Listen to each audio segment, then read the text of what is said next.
Alam mo, may mga linyang ang sarap pakinggan sa una. Pero habang tumatagal, doon mo na-realize na hindi pala dapat paniniwalaan. Mga linyang tulad ng, ganito lang ako, maiintindihan mo ako kung mahal mo ako, busy lang ako, wala naman yun, ikaw lang iniisip ko, at magbabago ako.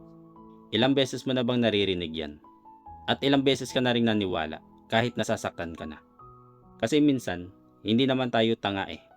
Alam naman natin yung totoo. Pero pinipili lang natin na umasa. Pinipili nating maniwala na baka this time mag-iiba na. Pero hindi eh. Kasi ang totoo, hindi sapat ang salita kung hindi naman pinapakita. At darating ka talaga sa point na mapapagod ka na lang, hindi ka na naniniwala sa mga pangako.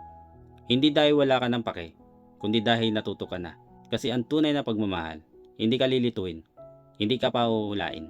At hindi ka pinipilit na maniwala sa mga bagay na hindi naman niya kayang panindigan. Kaya kung nandito ka ngayon, ito na yun. Hindi ka na babalik sa dati kasi alam mo na, hindi sapat ang salita kung walang gawa.